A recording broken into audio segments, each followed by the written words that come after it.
cars. Ooh. Okay. Hello everyone, this is Charlotte and this podcast called Chatting in Cars. Second one of today, funny enough. I have extra time. There's a disclaimer at the start of this podcast because I do swear and I do talk about sensitive topics, so if you don't want to hear about that, I suggest turning it off. Trying something different. I watched a weird documentary about Jack the Ripper the other day on YouTube, so that was pretty cool, so you might want to go watch that. The topic for this podcast is self-worth. Now, self-worth is tied in with a strange balance of ego and self-esteem. In terms of psychological issues, you can have a lot of bad psychological issues if you don't have a strong sense of self-worth. Now, an overdeveloped sense of self-worth can lead to egotism, narcissism, an overdeveloped sense of entitlement, which is not a good thing either. You need to have a harmonized balance of these aspects of yourself. Your sense of identity is also affected by your self-worth. Now, if you've got low self-worth, it's not going to be a good thing because you'll be, not sticking up for yourself, not looking after yourself. Self-esteem as well is tied in with that, which is slightly different. Self-worth is more where you feel that the external is valuing you as, whereas self-worth is from the external, self-esteem is from the internal. So how you perceive yourself. But they're linked. You can't have one without the other. You still want the internal and the external. They will affect each other. It's a symbiotic relationship, essentially. I had low self-worth when I was married and growing up, which led to a whole bunch of issues with my self-esteem. It wasn't good. This led me to get into some very dicey relationships and situations where I was willing to let shit slide. But, it was completely detrimental to my mental health, my physical health. Anything that would, help me gain some kind of stability in my life. So, it's not a good thing. You tend to settle for less than and things that you shouldn't, because you just assume, that's all I'm worth, so I'll just take this. This is close enough is good enough. And in fact, or most facts, is close enough isn't good enough. It sets you up for a fall. I'm trying to find some shade so I don't end up getting burnt. Close enough is not often good enough. It's not living your authentic life, essentially, because you're saying, we don't have to put any particular effort into me, or I don't have to put any particular effort into anything, therefore, it'll do. It's not a case of, I'm not saying go the other way as well and, push for perfectionism, because my parents raised me to be a perfectionist. I'm going to remove that. No, there's a guy sitting to my right. I'm like, do I want to stay here? You push for perfectionism. Perfectionism is unattainable. I know that for a fact, because everybody's view of perfectionism is different. What are you doing, dude? Yeah. Okay, what the fuck? Anyway, weird. He's just backed up right up to like here. So that's weird. But perfectionism is a myth. The human condition won't allow it because we're just prone to fuck ups. Essentially, in a clear cut and concise way, it's you're never going to get it right. You might get something close to right, very close to right, but to strive for this absolute perfectionism is irrelevant, because everybody's got a different view of what perfect is. For some, perfectionism is, I'm gonna move because he's bugging me. For some, perfectionism is a mindset, a product, a placement, or there you go, that's better. Oh, that is better. Okay. I'm in the shade and I don't have the sun in my eyes. You're never going to reach perfectionism, so there's no point really seeking the absolute, which is a shame as well if you're seeking kind of enlightenment. Now, the purpose of enlightenment is to actually seek perfection. We're here to perfect our mortal coil before we ascend to the next level. Yeah. Why do you think we have so many fucking cycles? We never get there. It's an ongoing story. It's a never-ending story, just like the movie says, which is fun, but it gives us something to do, I suppose, in the 3D realm, 5D. If you're looking at it in Buddhist terms, the whole point of perfection is to break the cycle so you can ascend to the next level and just possibly not exist anymore. You just want to break that wheel of constantly going around and suffering. I won't say that when you finally do break that wheel that you stop suffering, because we just don't know for sure. It's a belief system based on perspective, which is also based on experience and cultural aspects. So you never really know for sure, which is why I view everything belief-wise with a grain of salt and a bombastic side eye. So I was like, are you sure? It's like, okay, all right, we'll take it on board, but we don't know. That's the true meaning of a tolerance, is admitting that you don't know. What is it? Socrates says, the only thing we know for sure is that we know nothing at all. It's Socrates. Yeah, he was right, because everything keeps changing as well. There's no exacts.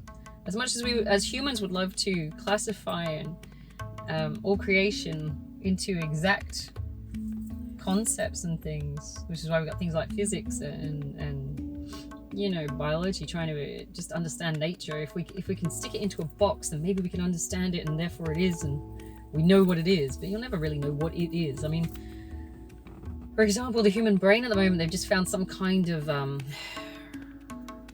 something in the brain. They've just found some extra nerve or something like that, and they assume they knew the brain or how it functioned, but apparently we've got an little bit of extra something in there now, and it adds to extra things. Could be a mutation, could be there the whole time, we just didn't see it. I was watching this news article, and it was pretty interesting about that. I'm sitting there going, so maybe we could have telekinetic powers after all. I was like, oh, that's going to go downhill. People are going to use that for evil. Because if you think about most things that are created for betterment of humanity are often weaponized. So maybe we shouldn't have telekinesis, because it would just end up being the wrong thing. But at the same time, you've got to take the good with the bad and the bad with the good. So yeah. Anyway, back to self-worth. So if you've got low self-worth, which is the external view of yourself, as opposed to self-esteem, which is the internal view, you're going to be more prone to questionable antics set up by other people as well. So if you're sitting in a social group that's quite negative, you might be picking up their traits in order to fit in. You might be participating in behaviors which are non-conducive to possibly even your survival at some point, but it's just not going to be good for you. So you've got to find some way to build up your self-worth or self-esteem at the same time, because they are joined. One is affecting the other. If you've got low self, you're going to have low self-worth. You're going to have low self-esteem. If you have low self-esteem, you're going to have low self-worth. It is a symbiotic relationship. One can't exist without the other. To have high self-esteem and low self-worth would be weird, I think. What would that? Would it be some kind of imposter, or like the other way around? It would be imposter syndrome, maybe. Like other people assume that you're a good person, but you on the inside think you're not. That would be interesting. I'll have to look into that a bit more, I think. I'm going to Google that one. Psych issues. What can we do to improve our self-esteem or self-worth? I think everything is linked. Your physical is linked with your psychological, with your emotional, with your spiritual. So if you can get those four things, it's on board, maybe in a kind of holistic view, an evenly keeled view, maybe you'd have a better chance of developing self-esteem.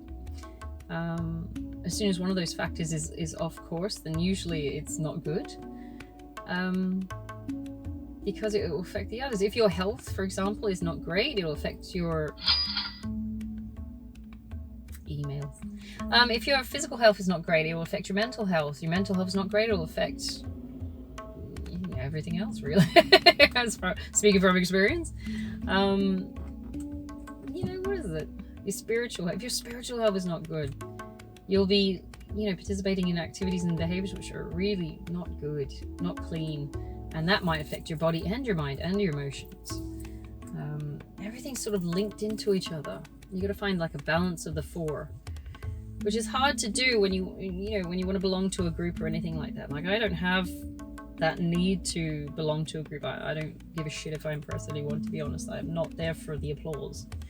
In fact, I spent majority of my life trying to get away from people. So my low self-esteem mainly came from external conditioning, which was put on me by my parents, my ex-husband, social constraints around me, and it affects your identity as well, because I didn't have a strong sense of identity either, because I was constantly trying to people please my way into other people's new realities.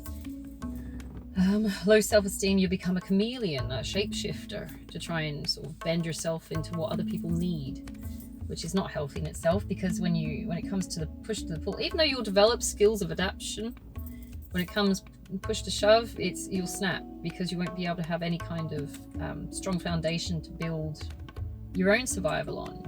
Sure, you'll be there for other people, but if you're being there for yourself, it's not going to happen, because you're constantly self-sacrificing to make someone else happy. I was raised a people pleaser, for example, and it sent me into a whole rabbit hole of self-denial and inauthenticity, because I was constantly trying to make someone else happy. I mean, it was a long period of just treading on eggshells and denying myself and my wants and my needs to try and make either my parents happy or my ex-husband happy, or just trying to get the ball rolling and maintain it, all the spinning plates, and keep it up and running. And when the shit hits the fan, essentially everything splats and you've lost your solidarity. Your solidarity and a sense of self. I had nothing to cling to when everything fell. And if you've listened to it on the podcast, you'll know what it was like for me when, I separated and divorced, and my life essentially went down the shitter. I won't go into it now, but it wasn't great, and I had nothing to cling to, so I had no sense of identity. You do enter a crisis state, so you're going to have to rebuild yourself. And part of the fun part of rebuilding yourself is building yourself in a way that you want to be. And from scratch, as painful as it is, it's good to do, because now you can formulate the way in which you want to exist. Only slightly subject to other people's desires, because now you've got a greater sense of self. You're like, what do I actually fucking want? Or what am I willing to tolerate?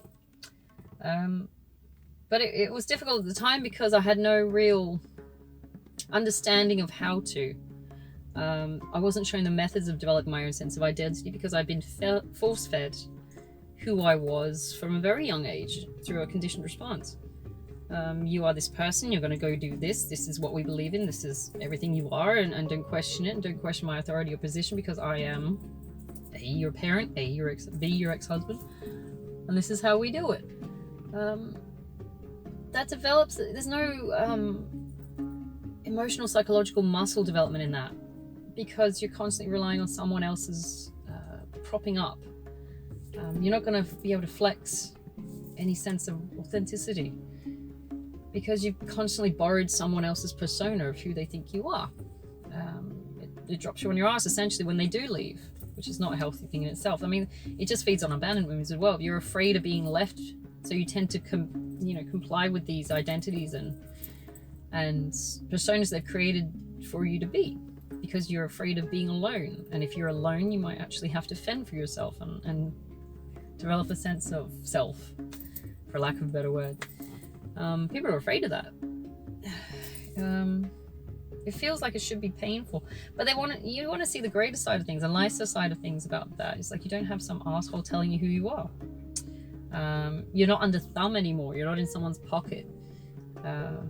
You come to realize your real value by being abandoned.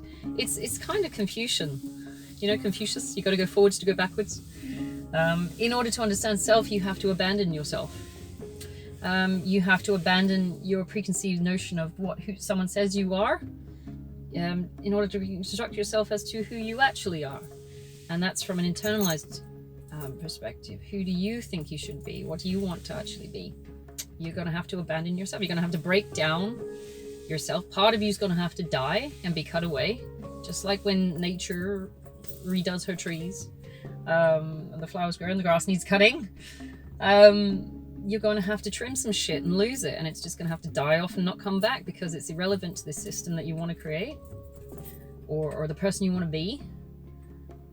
So it's got to go. People are afraid of that because it means loss. Generally, people are afraid of loss, I find. It's afraid of change. Because loss means that you don't get it back. There's a saying, you can't touch the same waters twice. And it's true, because if you stick a hand in a stream, the same water which was now here is now 20 meters off 10 seconds later.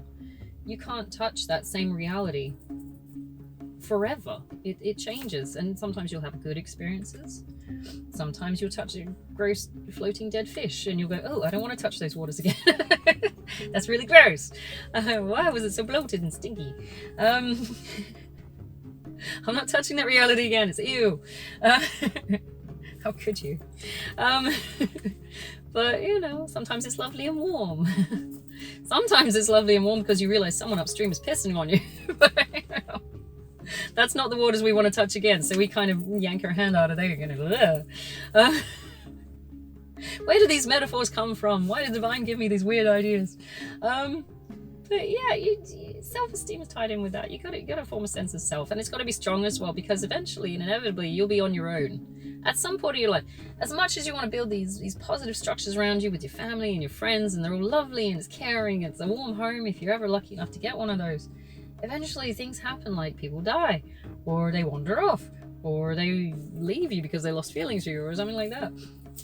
It's not a negative way of viewing things. It's a realist way of viewing things, because not everything is constantly positive. I'm an optimist, and I still say that kind of shit. I still think that kind of shit. I'm not a negative. I can border on a nihilist, where I'm just like, what's the point of everything? Nothing really exists anyway. Existentialists. I do have those cycles of existential crisis where I'm constantly reevaluating my reality and say, why am I doing this? What is this about? But that's a practice that people should be doing anyway, because it comes to reassess, you know, the value of their existence. You should be, and people are afraid to, because if they lose their value of their existence, they start questioning their worth. And again, that's a cyclic, symbiotic relationship. Essentially, at the heart of it is, you know, fear and ego. If I can't be something, then I'm nothing, which in itself is existentialist and nihilist. Ooh. Ooh. It's a bit national treasure. Secret lives with Charlotte. No. It's okay. Don't be afraid to question who you are. It's the brave thing to do, is to face your inner demons and say, what the fuck is this? And people find it uncomfortable as well.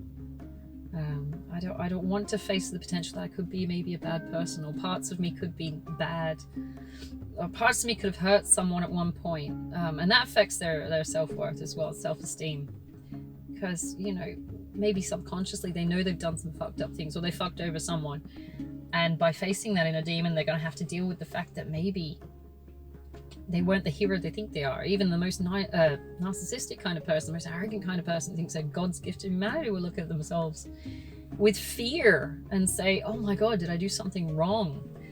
Maybe I'm not perfect. And we all know perfection's a lie or a myth. It's an illusion. You can never really attain it. It's a human condition to have error. We've got entire belief systems and religions based on human error. Somebody ate an apple. I won't say who ate the apple. I still maintain it was Adam. That's why it's stuck in his throat. And women took the fall. But, you know, whole religion's belief system based on human error. To error is to be human. It's fine. You'll be fine. Just try and clean up the spill that comes afterwards, man. And try to learn from it. There's nothing wrong with that. But fear drives a lot of people to stay stuck. And that's the scary part. The stagnation is where you start to rot in your own vessel. Stagnation in relationships where people aren't willing to grow with each other. Stagnation in employment opportunities where you're bored. And why the fuck would you park next to me? Empty car park. I'll swivel the camera around in a minute. I'll show you just how empty it is. Why? That's what I was talking about the other day, isn't it? It's like, why do you need to park next to me? I'm literally in the biggest car park I've ever seen, and why? That pissed me off. Anyway, but people are generally afraid of having to face inner demons because it conflicts with their ego. It might make their self-esteem lower. They might have to deal with the fact that they're not, you know, perfect. No one is perfect anyway. It's everyone eats, shit, sleeps, and fucks the same. We just assume we're great at it. It's all the same basic principles. Varying levels of skill development. Moving because you were fucking creepy, dude. I hate it when they do that. It's like, why would you do that? It's crazy. Like, this is a totally empty fucking car park, and he's gonna park next to me. There's something fucking wrong with you, dude. Fucking crazy bitches. Fuck them. Ooh, 31. Basically, I'm killing time to my nail appointment, so I got all day to do this shit. Self-worth. How can we prove our self-worth? Basically, it starts with the internal. Some people will cover it up with makeup and shit and say, or like Rolexes and shit, and say this is good enough, close enough is good enough, and my self-worth is based on my 3D physical attainments, which in a sense I do myself. I have my jewelries, but I know that's not what I am, and it's not the summation of my efforts. It's a trinketry. It's a glimpse at situation. You glimpse at it and you think, okay, so I've done this. It's not a case of this is who I am, so I have to push forward. I know that internalized stuff is way more valuable than externalized because your insides are the factory, whereas the shit you're wearing is just the product. Product breaks, it is throwawayable inevitably, especially in this particular consumer society. So if you look at your psyche and your heart and your soul as the factory that promotes and creates and, you know, pushes for everything else to exist around you, then, you know, it's going to be better for you in a psychological way, as a feeling way, than trying to take from the outside and just cover yourself. It reminds me of the crab from Moana. I love the crab from Moana. I love that song so much. What is he talking about? I'd rather be shiny. The shiny song. But he's talking about how he was a drab little crab once. And his grandma something said he's better on the inside or something like that. And he said, I'd rather be shiny. So he starts covering himself in gold crap and jewels and shit like that to lure a fish in. That doesn't actually work. That won't help your self-esteem. That's a temporary fix for a permanent problem. It will become permanent if you don't fix it. And while you enable this shit to be external validation, while you allow it, it will become your identity. You won't actually address or face the inner demon that's creating these problems where you feel inadequate.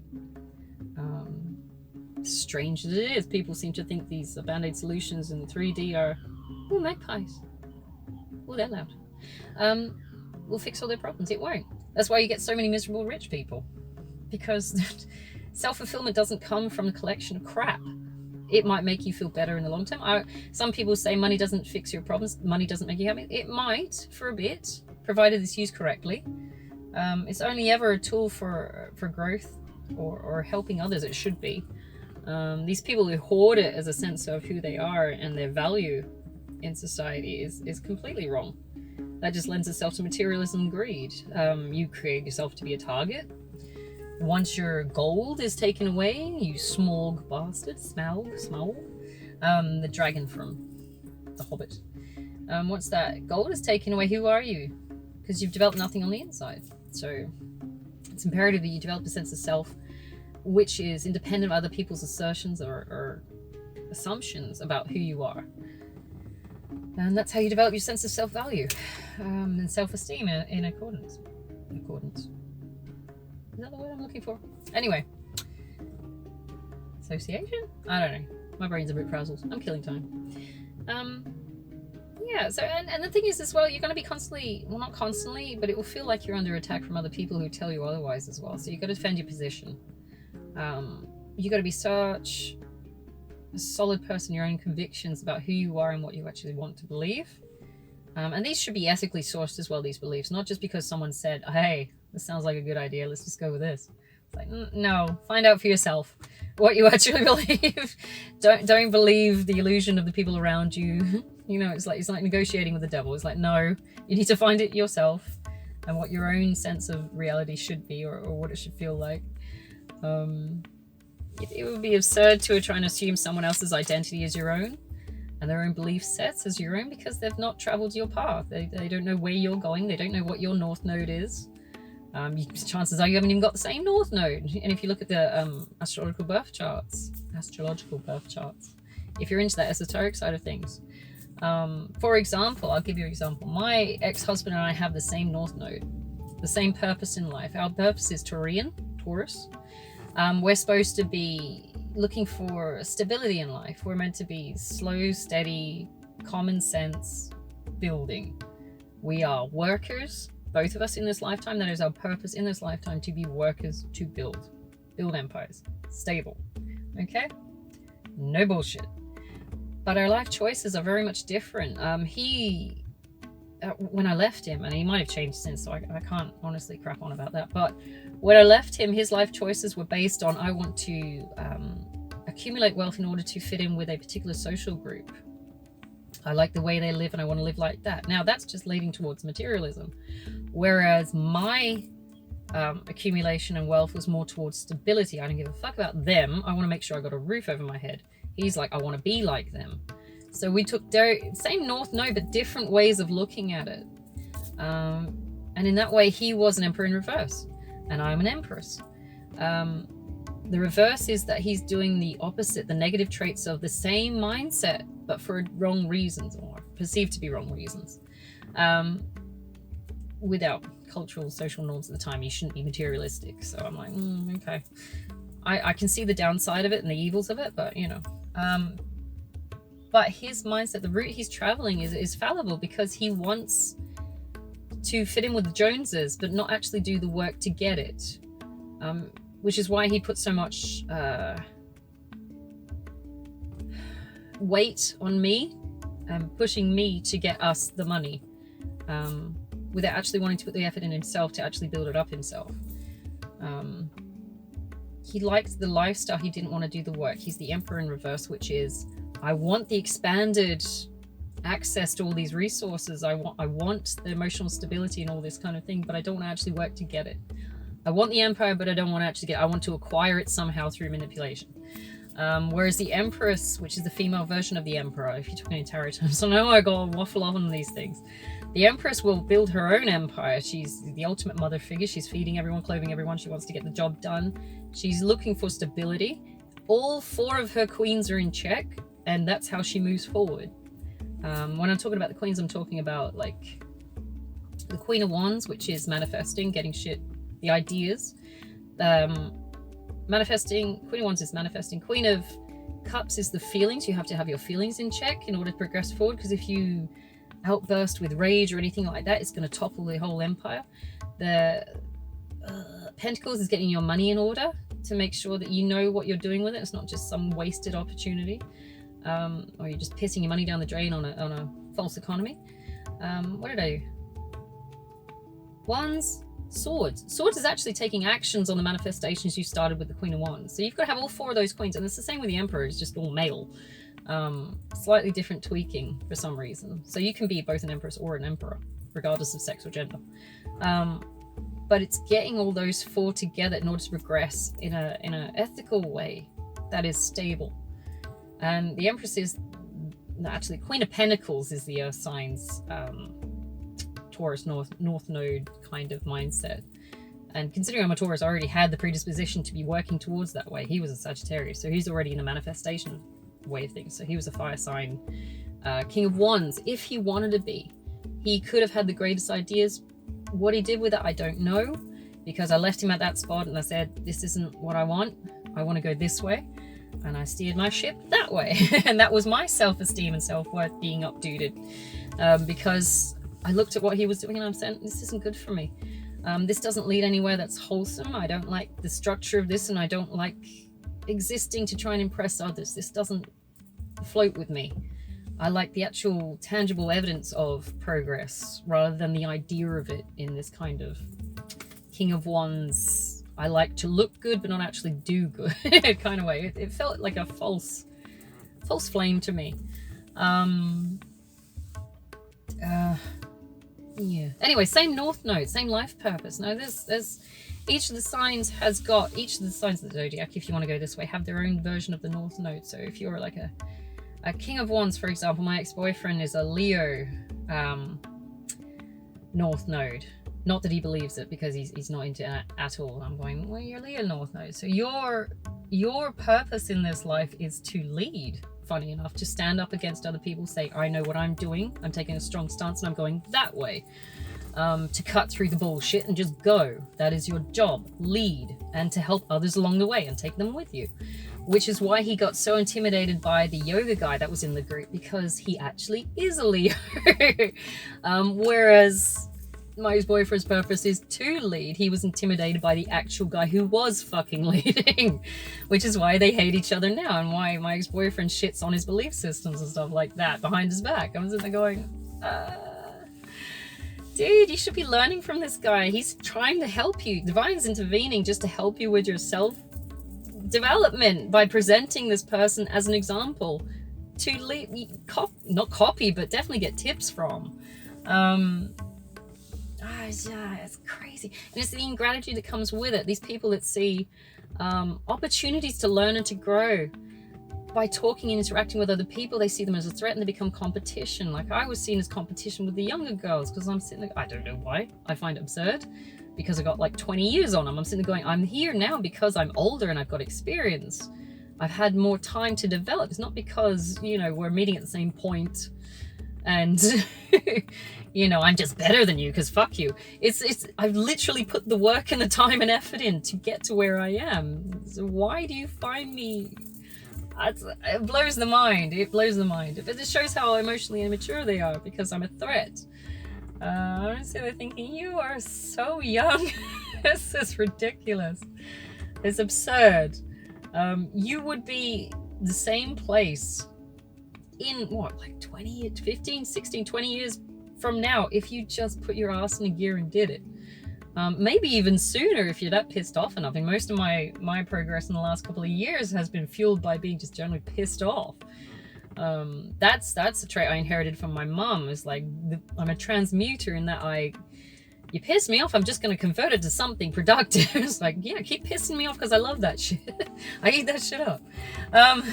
Piss me off, I'm going to progress further and, stick it up your ass. So the silliest thing you could do pretty much is to piss me off, because I'll just take that and use it. Most people are like that though, I would assume though. I mean, who's going to sit there and get angry and fixate on dumb shit when they can just go, oh, fuck you, I'll go one better. It stands to reason. So you can imagine how that would affect like your self-worth and stuff. To me, those girls that were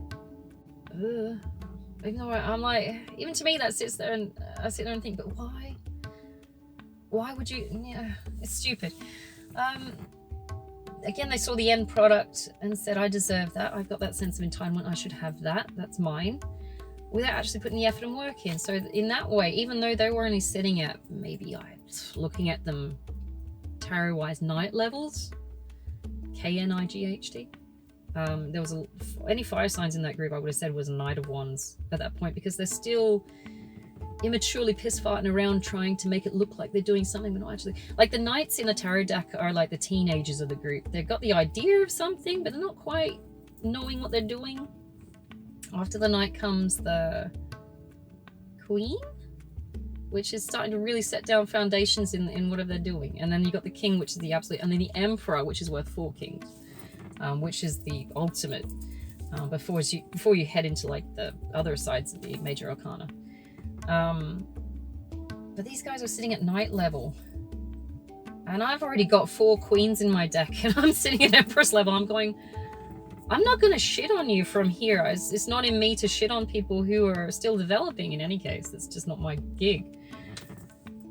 But it's like looking, it's being a starter TikToker, to reference pop culture, and looking at Mariah Carey and saying, fuck you, I deserve that. It's like, no, you haven't put the work or the effort in. I mean, every time Christmas rolls around, she makes 500 million just from one song. I'm going, you haven't put the effort or the time, or the time has not passed, and the resources just aren't there. And and then you're getting angry and bitter because you're not Mariah Carey at this point. It doesn't make sense. That it's illogical. And I doubt Mariah Carey would even bother to look at these fucking TikTokers and say, fuck you, I don't care, and keep walking. She just exists, because she is. Not that I'm realistically a huge Mariah Carey fan. I like some of her songs. You could interchange her with Beyonce. I like Beyonce too. But it's that person who's put all the effort and work, and they've made it work, and they've got all their queens and kings lined up, and they're just working and plowing through, doing and existing as they should. Getting shat on by someone down here that doesn't want to put the work in, hasn't put the time in, and it's an imbalance. And it's fascinating to watch, because you're sitting there going, but why are you doing that? It's illogical. Why are you reacting this way? And that just comes with the emotional immaturity of possibly being that young. You get older. If I was like my age and I had accomplished nothing, and I was shitting on people my age who have accomplished as much, you know, and there are others who have accomplished more than me, obviously. I didn't go the whole family route and the big mortgage, big house, big car, all the extra shit. I'm in no way a celebrity or anything like that. I haven't put my energies towards that. I chose more realistic. I say realistic. What is reality when it's all, you know, all is possible? What is reality? But, you know, it's I didn't aim for that. I didn't feel there was any value in becoming anything like a celebrity. Not that I really had much of a chance, given where I was raised and stuff like that. Although I could have made chances if I was good enough at manifesting. No, but it didn't appeal to me. I just wanted stability. I wanted safety being paramount at this point. The way I grew up shaped how the way I manifested and formed. For me, the epitome of where I want to get to as an empress is a safe, warm home with a family, maybe. I don't know. It's just I'm not looking for some kind of weird popularity where everybody has to look at me and praise me and all this weird shit. I want the safe structure. I want consistency, and that is very Taurus, and in with my North Node. There's a lot of Taurus in me, quite frankly. Wanting that stability and that steadiness and the growth, and any abundance and anything comes from earning it. It's never been a case of I'm materialistic and I've got to chase it because I want to make people jealous or anything like that. As I want the abundance because it's safer than not being, you know, it's better than being homeless, I would have to say. And I've done it, so I should know. It's not a materialistic thing. I need to know I'm safe, and I'm safe in my 3D belongings at this point. Not because I've got a shitload of them, or they're amazing brand, or they're worth anything, but it's just the comfortable knowing that I have what I need to hand when I need it. For things like fire signs, like the Queen of Wands, King of Wands, they are leaders, but a lot of their fieriness is to become, you know, center stage of things. I don't want to be center stage. I'm quite happy being the moon to the sun and just following around. Not that I'm a follower, I do lead in my own right, but I have no need to be in the public eye. Sorry about that, it seems my phone cut out. I mean, I'm as a earth sign, I'm not particularly wanting to be the main line.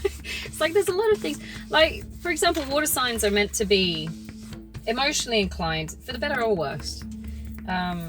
You know, they could be the warmest, nicest, loveliest people, the most caring, most giving, generous, but they could also be real assholes. In the reverse, of course. I mean, you're not going to say all people, because they're a water sign, are assholes. Whereas like the air signs are meant to be the intellectual side of things. They're meant to be more inclined to abstract concepts. Fire signs are more drive and ambition. Earth signs are more stable, slow down, what's like on the pentacles kind of thing. So you might have a predisposition to certain aspects of, you know, personality. If you believe in that kind of thing, some people are like, astrology is bullshit. But at the same time, the reoccurrences and personality traits among particular groups of people, you sit there and think,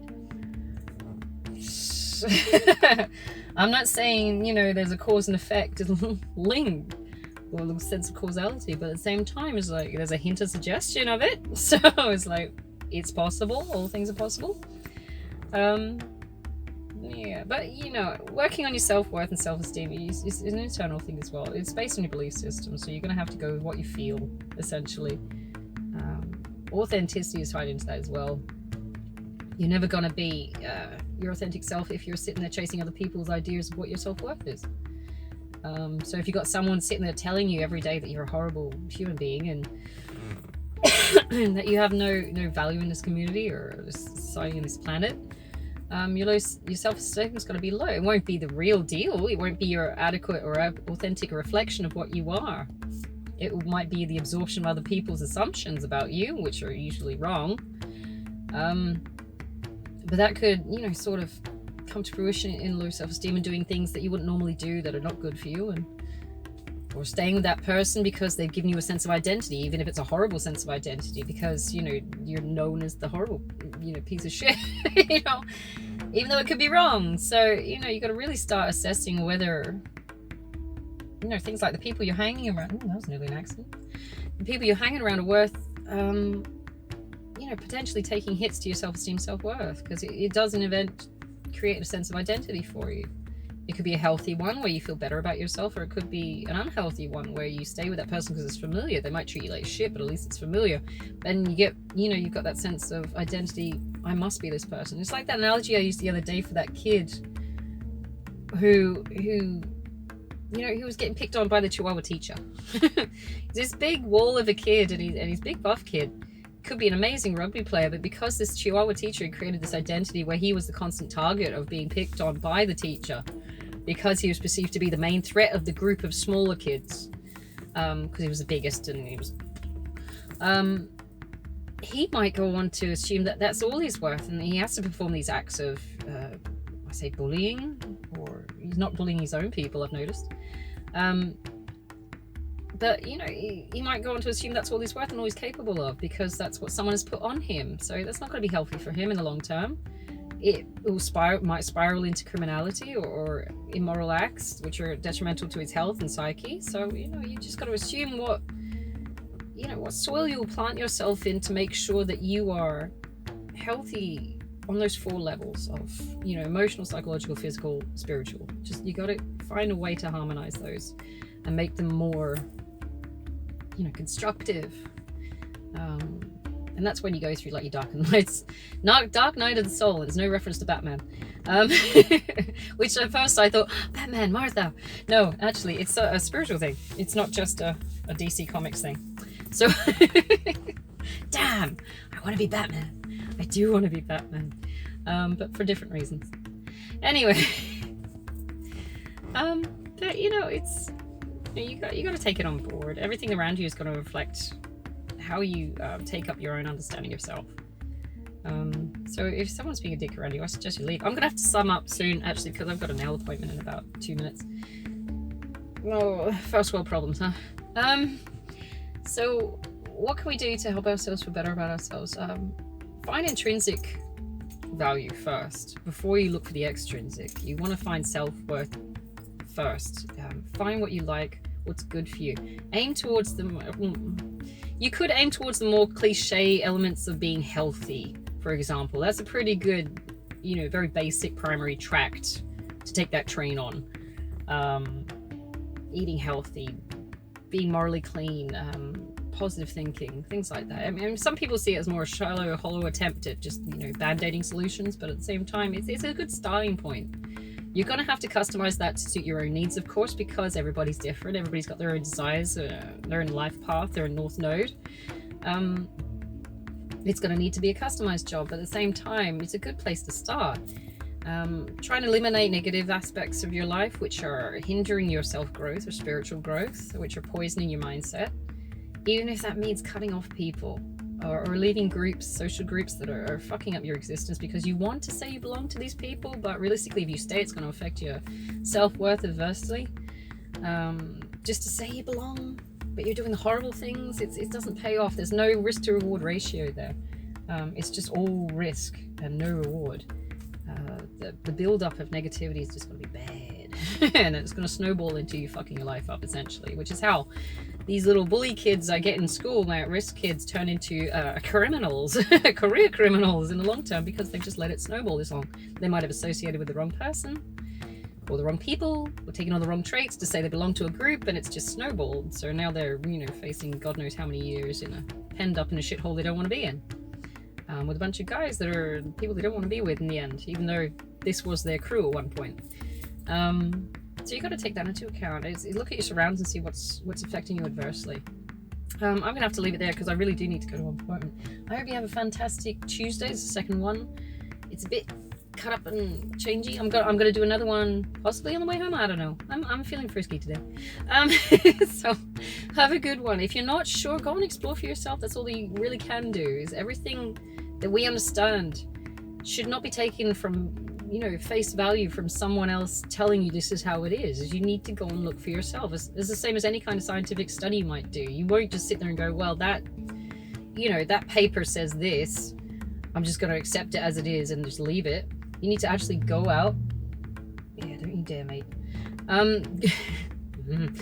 Park next to me. You need to go out and actually find your shit for yourself, man. Look at the primary evidence. If you're looking at, I'm thinking of like PhD level shit. Go and look for the actual evidence that suggests the trends or anything like that. Don't just take it on secondary evidence and assume that's right. You need to triangulate your sources, man. Triangulate your sources. Because there is always, you know, examples to the contrary. All right, I'm gonna have to leave it there. I hope you guys have a fantastic Tuesday, and I'll hopefully do another one later.